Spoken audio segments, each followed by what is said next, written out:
Welcome to Storytelling. Sport is a world language and has the ability to cross all cultural divides. Promoting sport helps to inspire all people and helps communities to flourish. Today's guest shares his story about why he entered the business of sport and is the founding director of the sports marketing agency Sports Media Africa.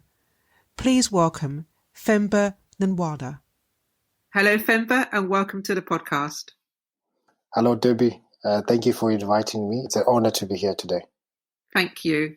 Themba, Sports Media Africa, tell us more about your company and why you started it. Wow, it's a long story.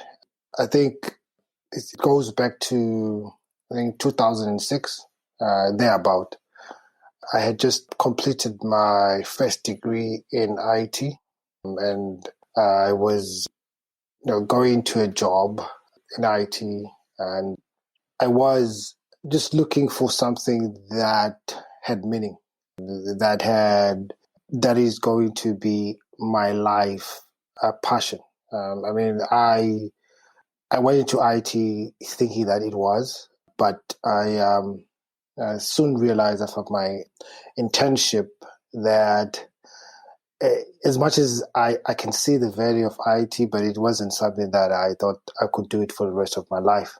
So I needed something that I was really passionate about. And I've played sports throughout my life, in high school, in university, and I understood the kind of personal value and values that it gives you into your life. But also, I soon was to understand the kind of socio-economic influence and impact that it can have on people's lives.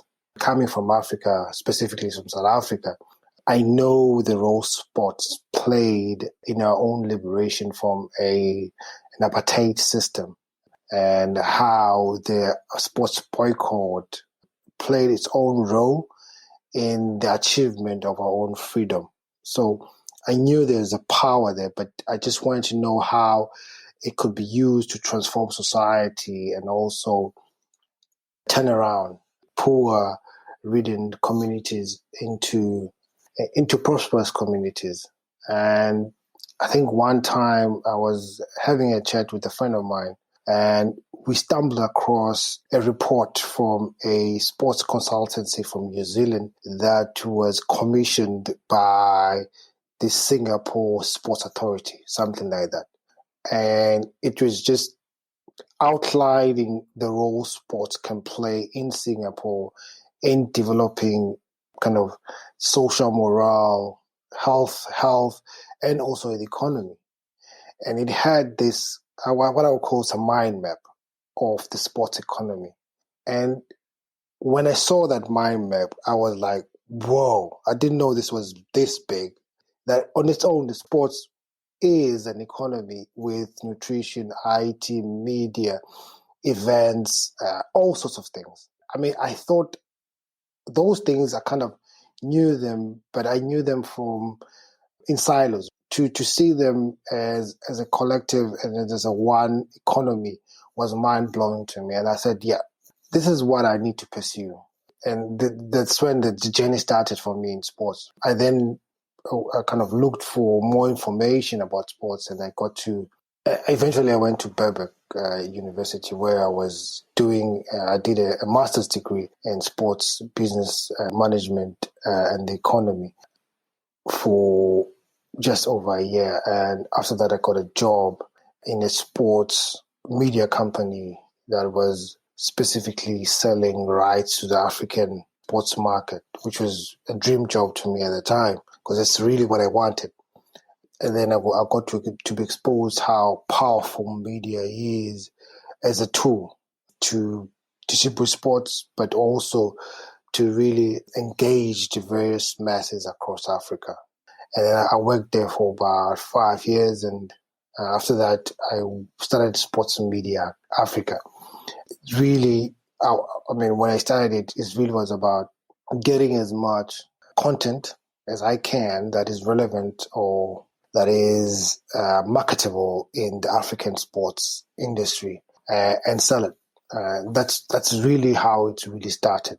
Yeah, it's really interesting. I just want to touch upon one point you made earlier. You said that coming from South Africa in particularly, you saw sports as a way of facilitating freedom, as it were. Can you expand upon that a bit? Yeah. So during apartheid, I think it started in the late 70s. There was a groundswell of grievance and disquiet with the apartheid system. It's in terms of its brutality against Africans. And people around the world thought that allowing South Africa or South African national teams in various sports to participate in the international sports environment was akin to being complicit. It was akin to supporting the brutality that was being subjected to the African people in South Africa. Hence, there was this apartheid cultural boycott, and sports was included in that. And if I'm not mistaken, it started in the 60s, but it got to be re-intensified in the 70s and 80s. And the alienation of the apartheid system from international sports was a huge Achilles heel to the apartheid system, because it is where they got their legitimacy, especially in rugby. It is where they got and enjoyed their identity as an elitist Afrikaner or white secular community. And to some extent, it made them feel as part of the world. And by taking away that ability to interact, engage, and feel as one with the world and feel normal, because the apartheid system was a very abnormal environment and thinking. So by taking away that ability, made them to some extent really look at themselves and really start to resent the very system that they thought was giving them value. So that was a power sport, amongst other things, but sports played an integral role and a pivotal role in ending apartheid. And it is well documented. And probably I'm not the most eloquent spokesman for the influence and the impact of sports in really demising of apartheid system.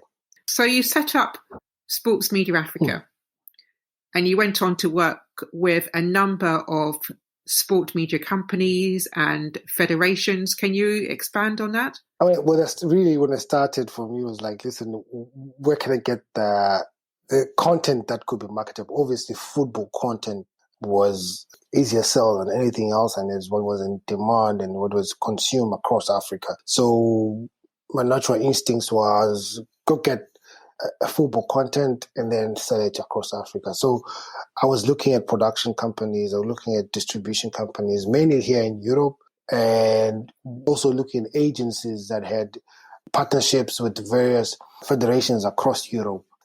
It really was about looking out for content that was marketable in Africa, and really was a trial and error for me at that time. It was about growing the business, but really understanding what the market is, right? Understanding the nuances and what can sell, what can't sell.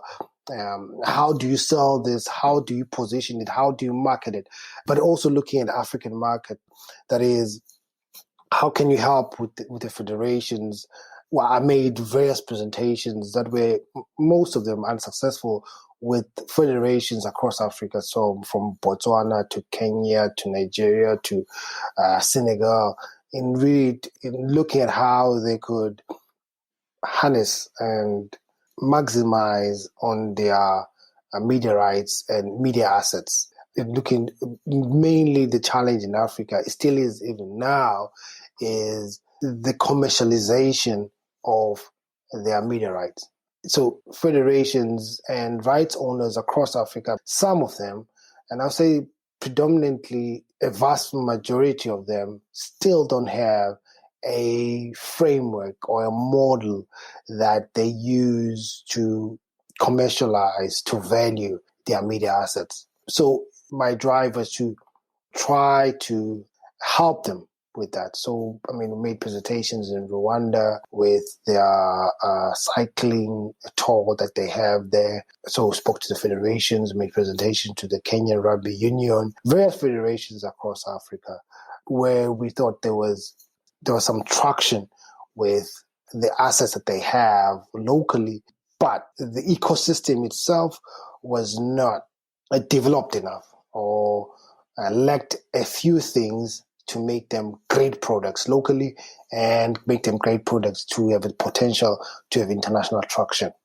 In addition to working with federations across Africa, you also worked with a number of European federations, such as the FA, for example. What is the story behind that?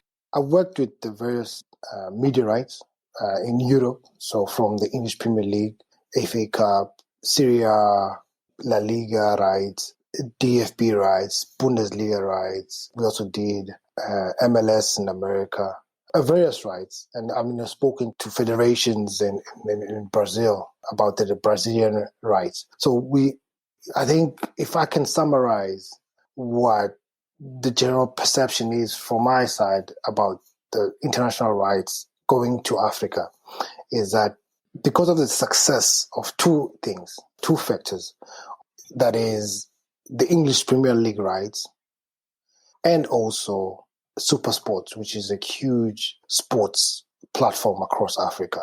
What the success of the English Premier League across Africa has done is it's created an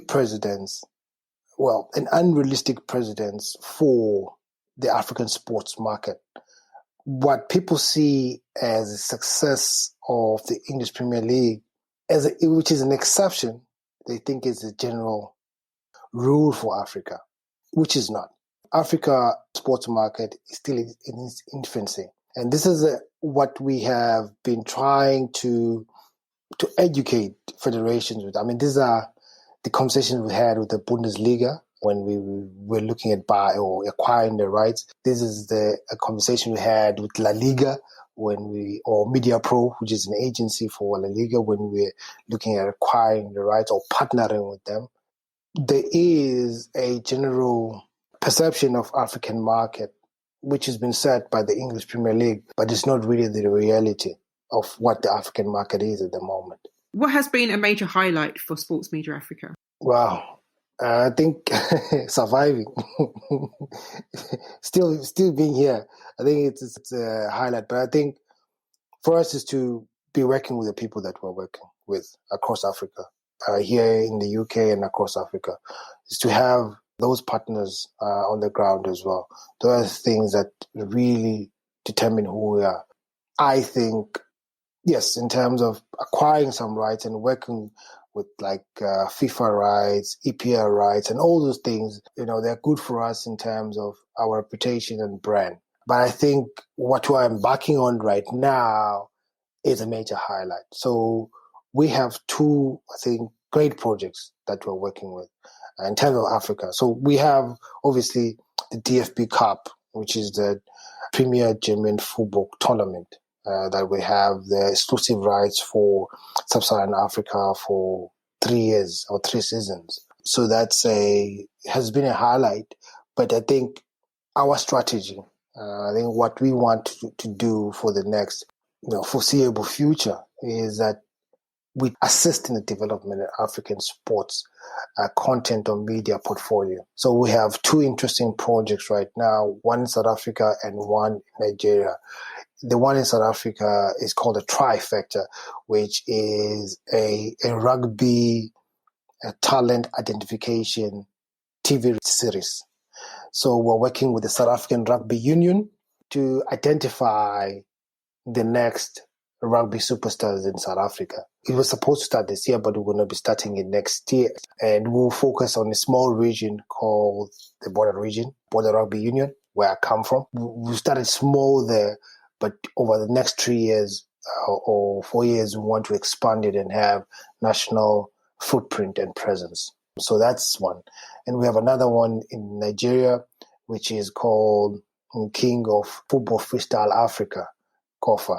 So we're working with NTA, the national broadcaster there. And what we will do, this is a football freestyle national competition in Nigeria.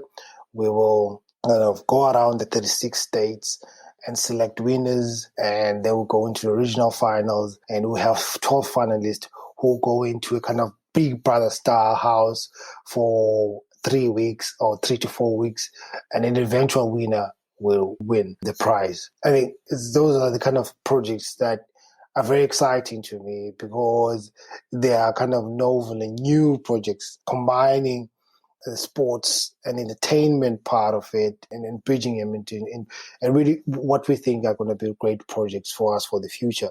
And these are the kind of projects that I think, in my opinion, should start to really educate the African audience and about the potential for the sports market, but really grow the African sports appetite and palette organically without imposing some of the most developed sports rights or even putting some substandard sports content, local sports content that sometimes doesn't have interest because there's no connection between the audience and those teams sometimes. So what we want to do right now is really to connect the people with the athletes, and hopefully that will start the process of growing interest and audience and fan base for African sports media and sports content. What advice would you give to someone who wants to get into the business of sport in Africa? Well, I think I would say go for it. Right? I think it's a market that is untapped. It's virgin territory. I mean, even now, I've been in the industry for more than a decade now, and there's still lots of opportunity. And I would say start where you are. You don't need to aspire to be in media. I mean, if you look at the value chain or the media chain of the African sports market, it's huge, it's vast. There's a lot of gaps. So start. That's the most important thing. But be patient with yourself because you're working in a market that is not developed, but that has got potential. So you've got to understand. I got to realize myself that for my proposition to have value or to make sense, it has to be within an environment or context or an ecosystem that is mature. So I've got to somehow incorporate the ecosystem into my operations for my proposition to have value. So those are the kind of things that you need to think about when you go into the African sports market. Themba, thank you very much for your time. Thank you, Debbie. It was a pleasure to be here. Thank you. There is a quote by Thomas Watson Sr. which says, "To be successful, you have to have your heart in your business and your business in your heart. Let whatever you do come from the heart and success will follow."